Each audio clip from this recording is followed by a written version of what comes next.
Good morning, everyone. Welcome to another edition of the Inglorious Pastords. My name is Roger. And I'm his other brother, Roger. Just thought I'd throw that out there. I'm actually not Roger, I'm Bruce. But we're always trying to shake things up on the Pastords. I just remembered I've been doing this, I think, in Google or something else. And so now I'm back on YouTube, and so everything's switched. It's mirrored in a funny way. I don't know. It may throw everything off today. Well, I wanted to see if we could put ourselves on top of each other like that, so that it could fit the screen size for most phones. But no, and that's okay. What's going on in your world, Roger? It's been a minute since we've podcasted. Yes, we've had things going on. I just remodeled our kitchen. I can't wait to see it. And it started a week ago today. Okay. So it was, although my challenge last week, I had to go pick up stuff from an auction that I had bought. And it was one of these weird things. Normally you buy stuff. So I bought some stuff on a Thursday night, and normally you go to pick it up the next day. Well, then I noticed it's the next Wednesday. I bought on Thursday. You're going to make the pickup the next Wednesday. Anyway, it's some cool CB radio stuff, but CB radio stuff, ham radio, CBs, all this stuff, which is fun. And you remember the CB radios, I good remember. Buddy, I was the chopper stopper. Oh yeah. Which people said, that's going to sound like a cop. I'm like, whatever. It's just what I am. I just like the name, Chopper Stopper. On the side just reminds me of that classic song built around a CB radio. We got ourselves a convoy. We got ourselves a 10-4, good buddy. That was back in the days of Smokey and the Bandit. Trucker movies were big. Duel came out. Everybody classic. was about the truckers. And by the way, truckers, good truckers. That's actually right around the time the song you picked out today came out too, early 70s. Really, by Gilbert O'Sullivan. Yeah, 72 was when it was a pretty big smash hit. Why do you think it was a smash hit, Raj? That's an interesting. I think I know why I think it was a smash hit. So again, the song "Alone Again." Naturally. Alone again. Naturally. Yeah, and it's got a little pop tune, a little, it's not exactly, when you first hear the tune, you don't think it's going to be a sad song. And then you get into the song, you're like, this is the saddest song I've ever heard in my entire life. And I think the genre is pop ballad is what it is. Okay, pop ballad. So when you nailed it, I think that was the way I saw Wikipedia describe it. Very poignant. That's what I would say. That's a beautiful word. Well, someone said that about my book the other day, so I had to look it up. I'm like, what is? I hope that's good. No, when I say poignant, I think of like a poinsettia, a flower in Marlena's garden. Oh, look, it's a poignant. Are those annuals or perennials? Well, but poignant means eliciting a sense of sadness and or regret. That kind of thing.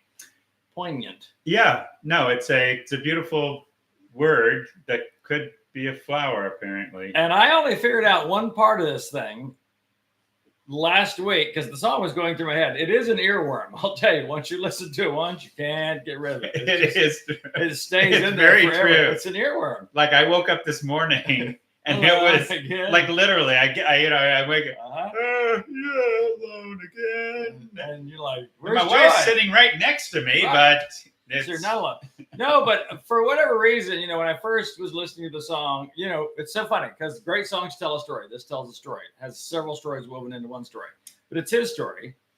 But the first time I heard it, I kept thinking about, because I could never always hear the lyrics correctly. I was thinking, all right, he felt left in the lurch at the church where he first met her. I'm like, how nice they met at church. And I realized that wasn't the lyric at all. Right. In fact, it only came to me later as the earworm continued its role when he said, if I'm not in a little while from now, if I'm not feeling any less sour, I promised myself to treat myself and visit a nearby tower, which turned out to be the church. a church tower. And climbing to the top, I'll throw myself off to make it clear to whomever what it feels like when you're left out in the lurch at your church and people are like, bless his heart, there's nothing to stay for. We're all going to leave. And he's alone again, naturally. So he got jilted by a lover, a fiance at the church. And he thought, well, I'll show you. I'll just throw myself off the church tower. Which is obviously suicidal, but I didn't get that first. I mean, I got the part about him climbing a tower. I just didn't realize it was the church tower. No, it's interesting. Like I was a radio music guy growing up. Always, that's been, again, didn't buy many albums. He was a DJ for years for WKRP. But I mean, hear the songs, but it was a catchy tune. Yeah. And maybe the part of the earworm, and it has this flowing. And I do like ballads and that kind of stuff. I didn't know all of the words, and by the way, when I looked this up, Gilbert Sullivan said the song wasn't autobiographical. Someone else's story. Or a culmination of stories. Because it seems to me, it's just like all these places where we end up alone. Yeah. So people that, jilted. So someone you were going to marry, someone that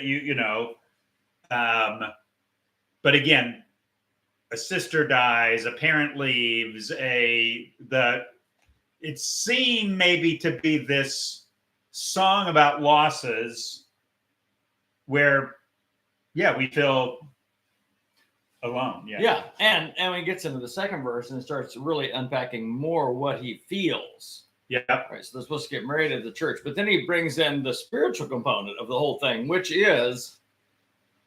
made me wonder if God really does exist. Why did he desert me?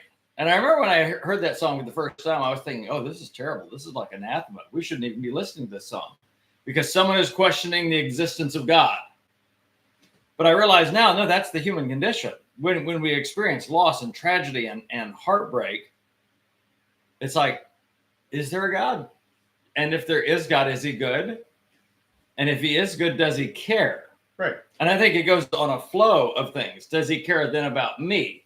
I mean, sometimes, and I talked about this the other day at a Bible study, this whole thing of we sort of humanize God in the sense that with all God's going on in the world, I mean, just with what God's going on, just trying to manage Donald Trump. I mean, just all the stuff going on in the world all the time.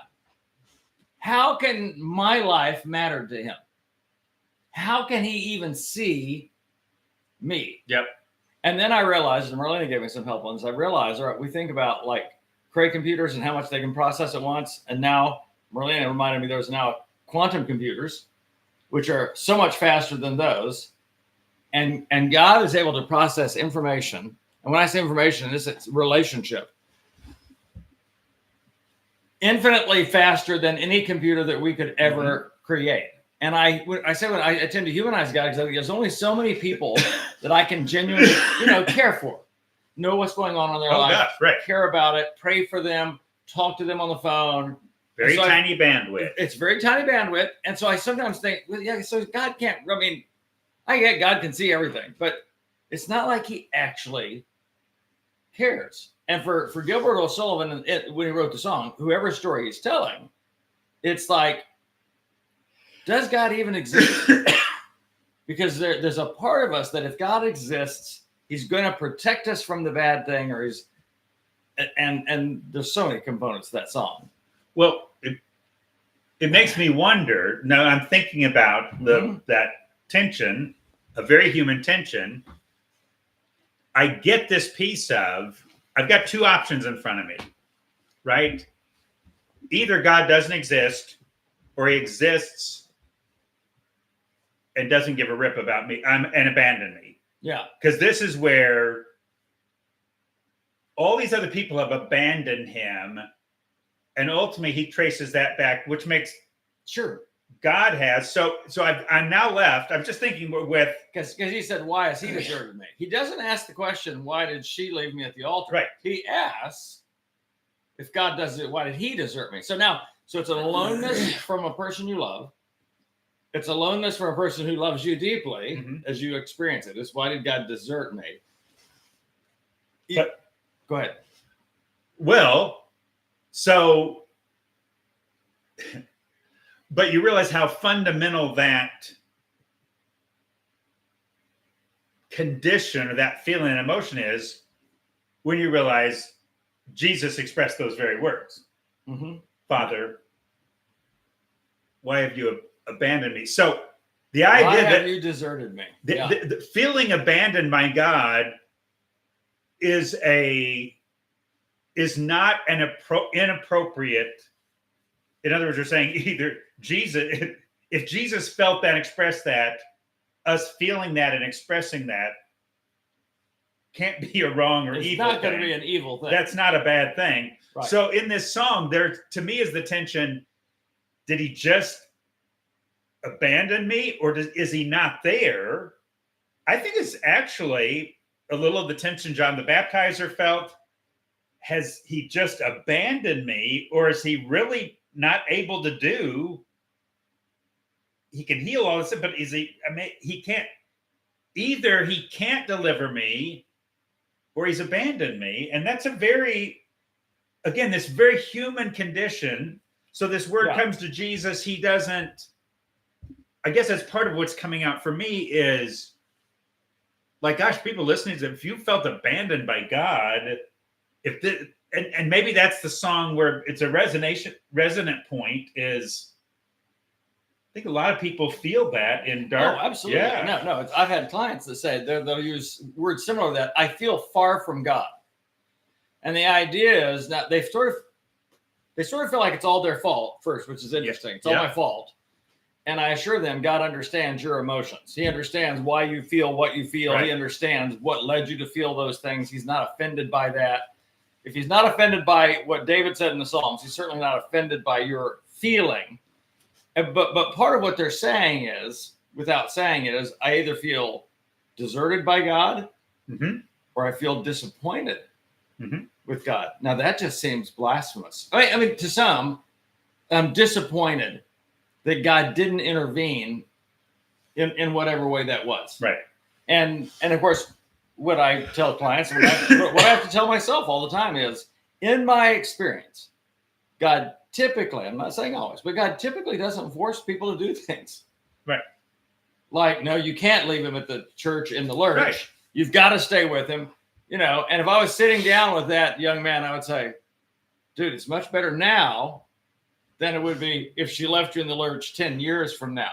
But the humanness of it is, as he gets into the second verse, he was talking about all of these things he had planned to do in this new role, husband. It was this, like, you can imagine, we're going to do this, we're going to do this, we're going to have a house, and I'll get a job, and then we'll have kids. And it's like, in a moment, all of that is gone. Yep. And it's like, in one sense, it makes him question everything. And yes. Of course, there's the deeper issue of, if someone leaves you at the church, if you have a fiance, if you've been building a relationship, you ought to talk to me a little bit about this. I think you got a girlfriend that you were like really, really close to at one point, and at one point she said, yeah, we're not together. All that is, but it can make you feel, what's wrong with me? What did I do wrong? And in one sense, it could be the best thing that happened to you. Yeah. I mean, better to not marry the wrong person. Definitely better not to marry the wrong person, even if they leave you in the lurch at the church. Yeah. Well, yeah, it was actually too rhymey, but that's okay. Even if I'm getting back to, because all these things mesh in my brain around the word disappointment we're using. You got someone who's looking forward to something. Disappointment is really just, I had expectations that didn't get met. So again, I think it's a very human thing of God. If you say I'm disappointed with God, it's almost like Mary and Martha, we thought you would have. Yeah. Right. In other words, we sent this word. If you had been here, our brother would not have died. Or no, I'm thinking the word of the Emmaus disciples. So these two people that are talking. We thought he was the one. We thought he. So they're disappointed. In other words, they had these hopes, they had expectations. And here's the thing: when we bring our cries to God and our prayers, we have an expectation because He loves us, cares about it. He's going to do this thing we're asking for, of course, and then when He doesn't, well, disappointment is a very natural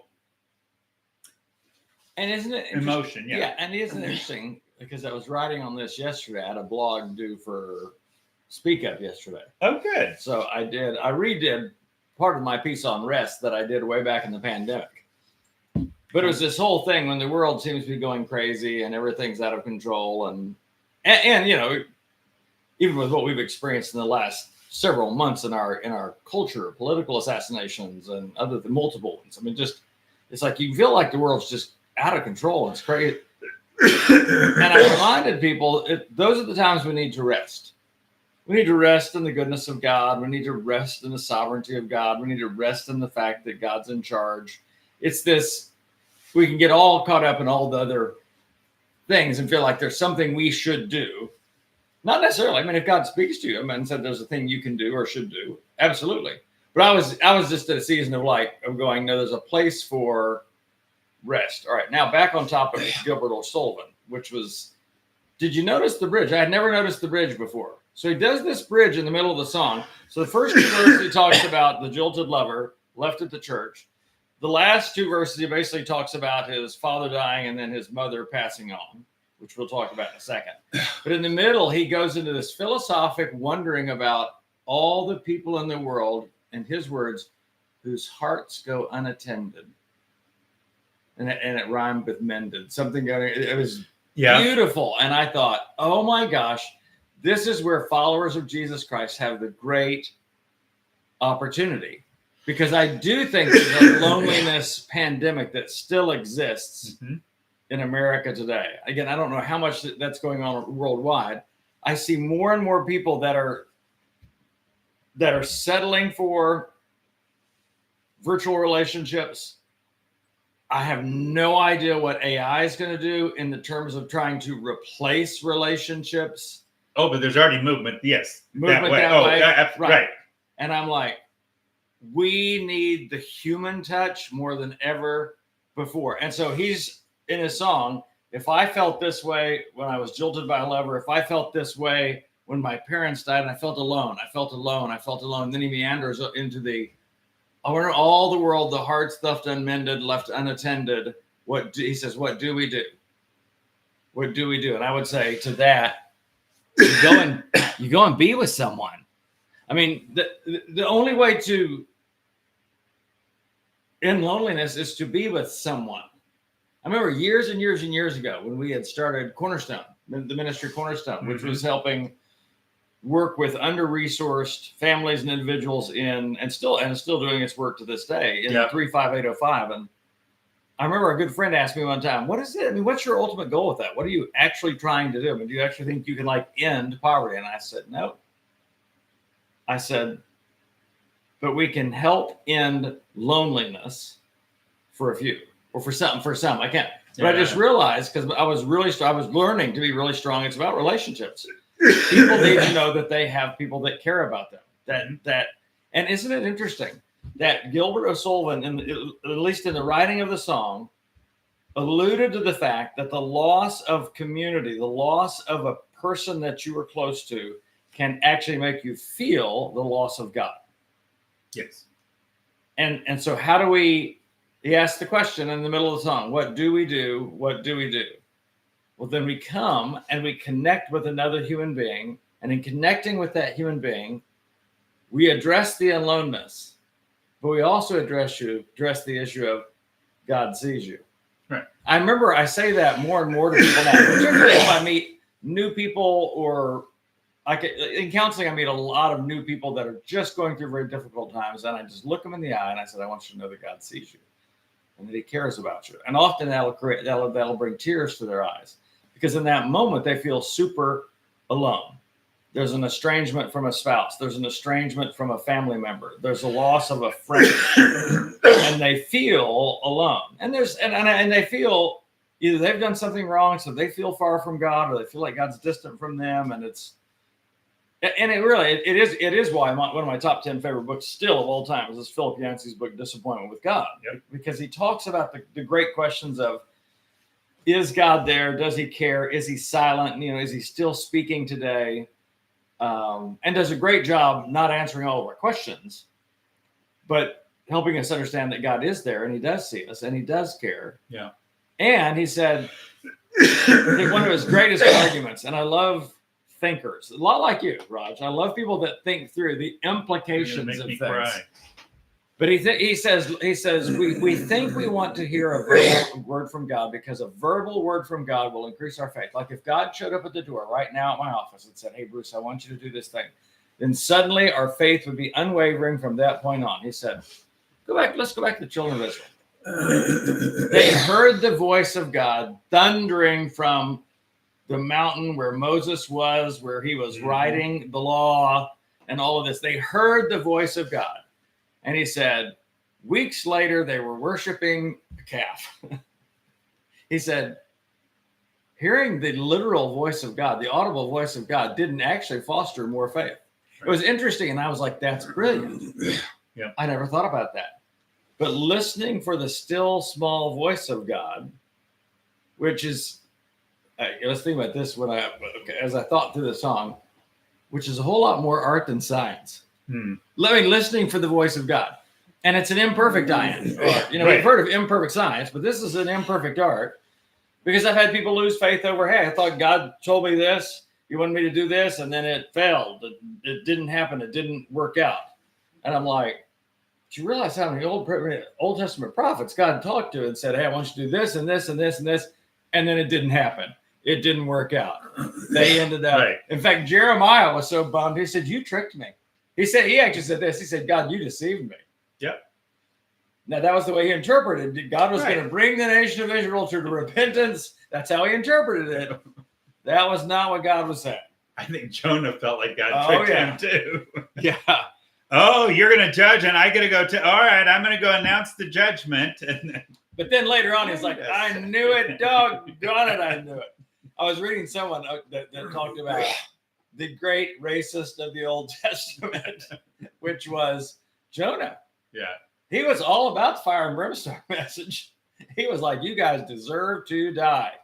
Right. Now, so I'm really just announcing it. That's all. I don't want you to do anything. Right. I'm just announcing it. There's righteous people like me, and then there's evil, wicked people like you, and you need to need to change your ways. Calling down fire on those Samaritans. James and John thought that was a great idea. That was a whole racist thing because they never plenty of Jews rejected Jesus. We didn't hear them saying, let's call down fire there. It's funny how we want different punishments for people that we don't consider our people. Oh, yes. And very disproportionate.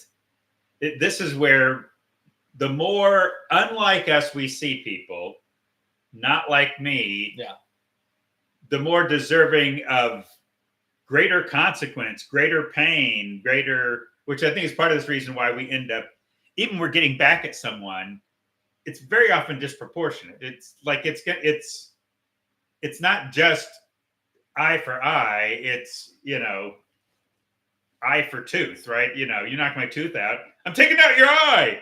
Right, I'm doing something, just going overboard. It's not, but part of that can be, again, this. I remember how often Jesus kind of pointed to this. We just see other people's evil as worse than us. It just see even the Jesus kind of poking at that with you're not seeing the log in your eye, you're seeing the splinter. When he has the parable of the servant who's been forgiven. He doesn't see it as a big debt. He's been forgiven a massive debt. He comes across somebody that owes him just a small amount. Well, I wonder if Jesus is part of that's getting at, we just see we see other people's sin as eviler, worser, more badder. And therefore, this undercuts mercy. We're wanting. Our mother is rolling over in her grave as we destroy the English language. That is true. That was There were grammatical Mom sins. would be like, you said worser? All right, we're going to wash your mouth out with soap Ain't right now. Was a 4-letter word. Ain't was like saying fart. That was either one's going to get you in real trouble. Well, and I realized even in, since we're sort of on topic with this whole, how we see other people as worse somehow, and so if they're worse, it's okay if they get what they deserve or what we think they deserve. Mm-hmm. And I was thinking about this last week, we grieve selectively. We've had 2 major, in the last 4 months, major political assassinations. One person, husband, Democrat, one person, Republican. And I've seen people grieve very selectively. Oh, we very much grieve this person and the assassination of this person, and said nothing about the husband and wife that were killed that were not of the same political persuasion. Sure. And I realized we're grieving selectively. In other words, if we're going to say it's a tragedy if anyone is killed because of political persuasions, we need to say consistently across the board, this is a tragedy across the board. But I realized, I'm no different than James and John. I still see the Samaritans as worse than the Jews, even though they were different groups of them were rejecting God. And I'm like, it's so, oh gosh, I realize one of the hardest things as a human being is just to be consistent in the way that we think, right, and the way that we judge ourselves. Because I realized, even in driving today, I realized I was judging someone else for something I've done 100 times. I'm like, how silly is that? Yeah. But I've done it. I repented, and I'm going to try not to keep doing that. Nope. The different standard. We are, as human beings, consistently inconsistent. In fact, it's the only thing that we're consistent in. If I'm circling back around, and I am. Okay, good. To Alone again. Back to the song. Well, we went wide, people, but at least we didn't go football. But that's what we always do. We go all over the place, and it's okay. Like, I realized, and I think this is this note that the song is hitting at, which is resonating deeply. But it's that funny thing. We want people, we don't want to be alone. We also want our own way. And we want to do it. And people are always the ones getting in the way of me getting what I want. So even this striking word in the Bible, Isaiah 53, all we like sheep have gone astray. We've turned everyone to their own way. And the Lord has laid on him the iniquity of us all. So I realized, like, aloneness started in the Garden of Eden. Yep. The moment we chose against God, we separated ourselves. So, of course, the world fundamentally changed. But what dawned on me, we're sitting here talking, aloneness started right then. There was no aloneness ever before that moment. There was community in God. Oh, yeah. And then God creates others to enjoy that community. And for how long? I was just thinking about this the other day.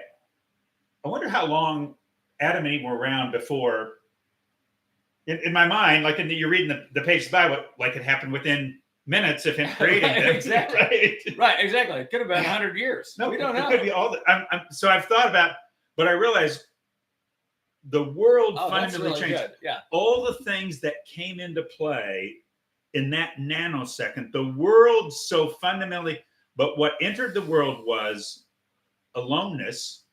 And so within seconds in the story, now this, once they chose against God and God finds them, they're hiding, they're running, they're isolating. So now aloneness from God, he's coming to find them. Yeah, they sense now that they are separate from God. Right. They were never self-conscious before sin. Yep. And I don't think they were ever God-conscious before sin. Right. In other words, I'm never aware of the water I'm swimming in until the water's gone. Didn't understand aloneness, but now that's a great word. Yeah. Now I am distant from God. And the fear of aloneness. And then on the heels of that, then the two of them take sides. Yep. Oh, the woman you gave me, she gave me so he's throwing her under the bus. I mean, every aloneness and fractured. So in that moment, you have the man and the woman isolate from God, and then they start isolating from each other. The words of Isaiah, we've turned everyone to his own way, but the cost is aloneness. Alone again. I have more control, right? I'm getting what I want, not what I really. I was made for community. This is what you see in that Genesis story. Like, community is at the heart of the whole. That's why we're made for community, loving God, loving others. That was the whole. So this aloneness, why it's such a deep. This goes against the fundamental fiber of our being. Eve abandons Adam. Adam abandons Eve. They abandon God. Everybody abandons beautifully everybody. In that story, God doesn't abandon immediately. Yeah. I have a plan to get us all back together. Yeah. I have a plan that is going to involve his son feeling abandoned. That's good. So the answer, Jesus is going to enter the ultimate aloneness. Yeah. Aloneness from the Father, in all the mystery of that. He's going to be forsaken. He's going to feel absolutely, totally alone. All his disciples are going to abandon him. He's going to get abandoned in the garden. So Jesus takes the ultimate abandonment, aloneness, all the things that kind of show up in Gilbert's song, and that's going to be how God gets us all back together again. Yeah. It's beautiful. No, I was just thinking, then as he finishes the song, I was listening to you. Don't get me wrong, but I was also thinking at the end of the song where he deals with the loss of his parents. So his dad apparently dies in his 60s. His mom's 65 years old. His dad died when he was 11. Okay. Just what I know, which hit like that hit song. Yeah. His hit song came out when I was 11. That was when he lost his dad. Okay. Although he said what I read is that his dad was abusive to his mom. It was Oh, okay. It was a difficult, hard. So that part maybe was autobiographical. Yeah, it's interesting that But he says his mom at 65 years old, God rest her soul, lost the man that she loved, and despite his encouragement, never said a word about it, never talked about it. And then he says, and when she passed away, I cried and cried all day. So the other one sounds like a very young man. He said when his father died, he didn't even try to dry the tears. Yep. He just wept. And then when his mom died, he cried and cried all day. And I just thought of, giving people room for grieving different ways. And we've talked about this a lot on the podcast, but I haven't cried and cried all day about mom and dad passing last year. I noticed mom's birthday was yesterday. It came up in my thing. And I was like, wonder if I should just put a happy heavenly birthday on Facebook. And I'm like, I just don't know that. I don't know. But people grieve differently. So while I didn't shed tears about that at the time that it happened, I have had tears of gratitude since then as I've thought about just different things about mom and dad that I appreciate more now. As I look back on my childhood, and since now we have a mug at home, a coffee mug that mom and dad gave us on one of their last Christmases that has their mug on the mug. I'm like, look at them. They're just such sweet people. But I didn't feel this sadness, crying, loss. But some of that, I think, is just related to how much time we had them and the fullness of their life.